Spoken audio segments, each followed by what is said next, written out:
Hola amigos de Rock UG, les habla Jackie Rockett. Hoy tenemos la tan esperada entrevista a Crimson Glory. Hoy tenemos aquí al cantante de la banda, a Todd La Torre. Hola mis amigos, este es Todd La Torre de Crimson Glory. Gracias por su atención y por su apoyo leal. Okay Todd, we're gonna begin this interview. This is the first question. You start from a very early age messing around with instruments including the drums.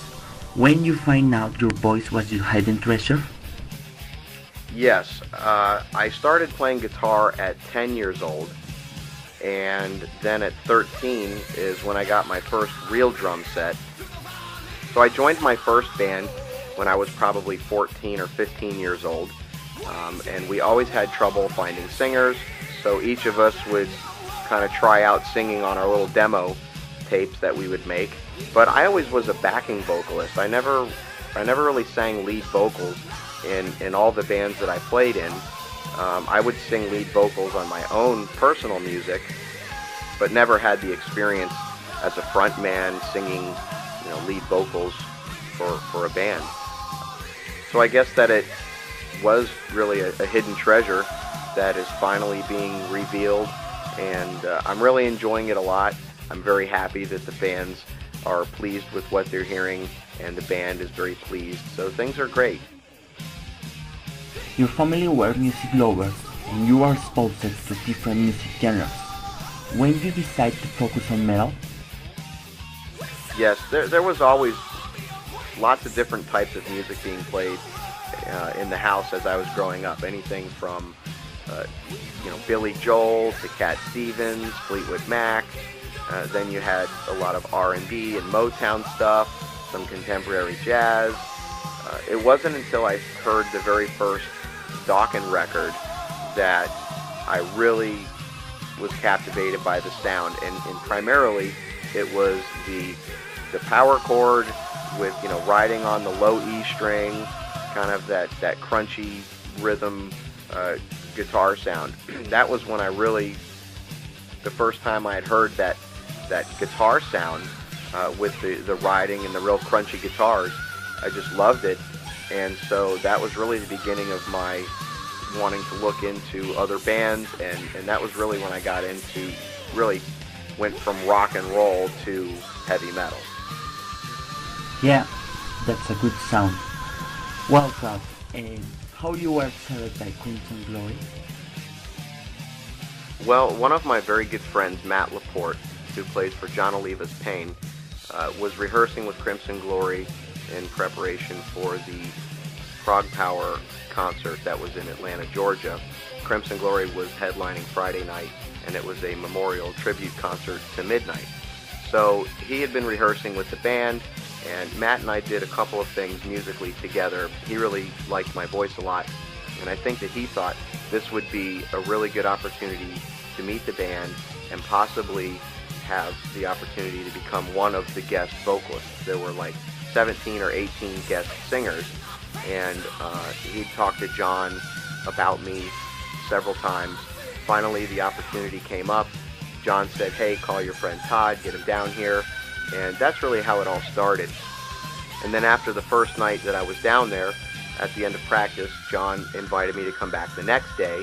That was when I met Wade, and he and I hit it off very well together. He was really cool to me, and basically I was asked to kind of help with practice. I wasn't even selected to be one of the guest vocalists at that time, and then everything just kind of started to fall into place, and I was asked to be one of the guest vocalists at that concert. Okay, Midnight represents the mystic image of Crimson Glory. Do you think you can represent that well as Midnight did back in the beginning? That's a really great question. Midnight did such a fantastic job with that mystic image. Back when the band first started, as you well know, they all wore masks, so it was mysterious. No one knew what they looked like exactly. Then they went to the half masks. So, we're looking at a different time as well. Part of that mystic image was the fact that you didn't know what their face looked like. Well, 25 years later, everyone knows what the band looks like.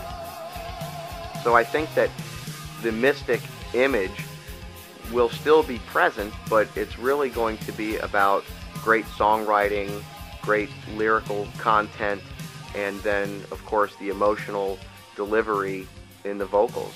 And so I think that those are the key elements that make Crimson Glory so unique and so special to the fans. So we'll just let the fans decide, and the music will stand on its own merit. And I believe that that can definitely be achieved.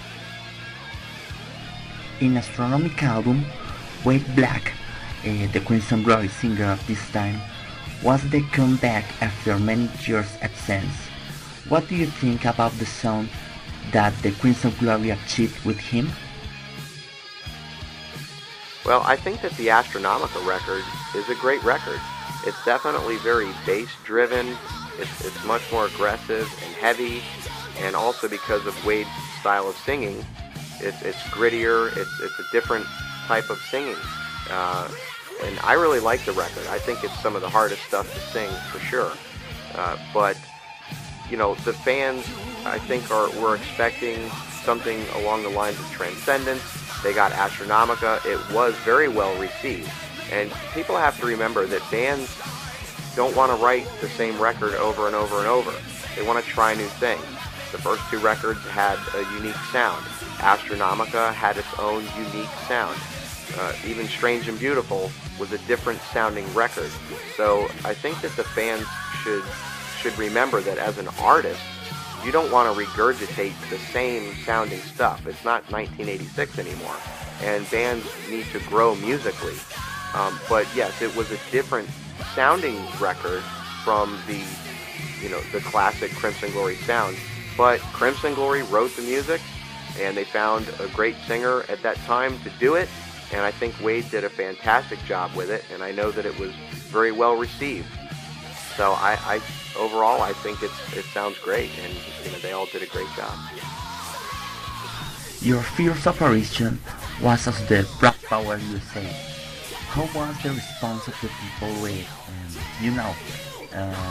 the new Latin vocalist, such an important band, and your responsibility on your shoulders to satisfy those who have been following Crimson Glory at the last 25 years? I think that the response from the people was very positive. I was the undiscovered person, so all of the other vocalists were very well known within the progressive metal genre. And you could YouTube or Google all of those singers and find stuff. So when they tried to find out what I had done, there was nothing for anybody to hear. I was a little nervous because I was on stage with some great singers. But when it was all said and done, I think it was received very well, and I was proud to be a part of it, and I felt that I did a very good job on stage with the band. Since you are arriving at the band, the world has spoken. On the talk about the new guy, they even compare you such stars like Rob Halford or Midnight. We all know that Owen Reaper, the Judas Priest bad singer, started his fame and career in almost the same way as you. How you see the future to come and the big step up in the elite of being of one of the best heavy metal singers? Well, I guess the story is a little bit similar to Tim Owens. If people want to consider me as one of the best heavy metal singers, I'm truly flattered. I'm honored that they will hold me in such high regard. I always know that there's room for improvement, so I'm always, I'm very critical of myself. So I'm always looking for ways to improve certain, aspects of my singing that I think need work. I don't think the work is ever done. And all these great singers that we admire and respect have multiple records under their belt. They've got tons of exposure and experience as a frontman. That's all changing for me now, so I'm very excited to be doing shows live, and we're working on the new record. And so I think once the exposure is there and more people get to hear me sing, then that's really, I think, what kept me in the shadows for so long. It's exposure. And if people want to classify me as one of the best heavy metal singers, then that's truly an honor. Which are your favorite songs and artists? And your main influence? Well, when it comes to singing, my main influences are the obvious choice: Bruce Dickinson, Jeff Tate, Rob Halford, Ronnie James Dio. I've always liked Michael Sweet's voice also. So, as far as singing goes, those are my main influences. But I have other influences for different reasons. I love Pantera. I love the aggressive power groove metal. I'm a big fan of Heart. I think that their songwriting and singing is awesome. Their harmony vocals. I like Boston. So there's a wide range of different styles that I really like. Fleetwood Mac is one of my favorite bands. My influences for singing are obviously the power metal vocal style with the heavy vibrato and the high screams, and obviously the key is the emotional delivery. Who is Todd La Torre when he's not surrounded by lights and stage? I'm a pretty private person. I don't really go out and socialize to many parties or gatherings too much. I think from all the years of playing in nightclubs, that's usually not a place that I want to frequent, just because of all the commotion. Occasionally I'll get out and check out some live music. My wife and I'll go see a band that's playing, and we'll see some friends, local musicians and stuff like that. But overall, I like to be home doing my house projects or working on music, spending time with my friends and family. Okay, Todd. Any chances for the fans to see the Crimson Glory back with the silver mask? Well, I know that a lot of the fans would like to see that. We have talked about it.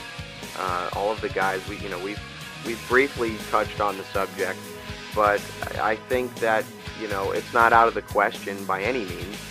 But it would have to be all of the circumstances would have to be just right for us to want to do that. But it's not out of the question by any means. So we'll just have to wait and see, and maybe you'll be surprised. And Todd, what about the new Crimson Glory album? We're hoping to have the new album written, recorded, and released hopefully by the end of next year, 2011. Next year marks the 25th anniversary of the band, so the timing really would be perfect for us to make that happen. So that's the goal. Well, Todd, I must question you something. Can you sing for us a little part of Lonely? Lonely. Oh boy, you're putting me on the spot here. I'll probably never live this down, but I'll give it a shot. She wakes up to another day with everything going wrong. She wonders where she would be if she had never seen his face. Okay, that's all you're getting. Well, in closing, I'd just like to thank all of the Crimson Glory fans out there. Thank you so much for your loyal support. We really appreciate it. And also a special thank you to Orlando Diaz, Marcela Ardila, and Jackie Rockett. You guys are awesome. Enjoy. Have a great new year.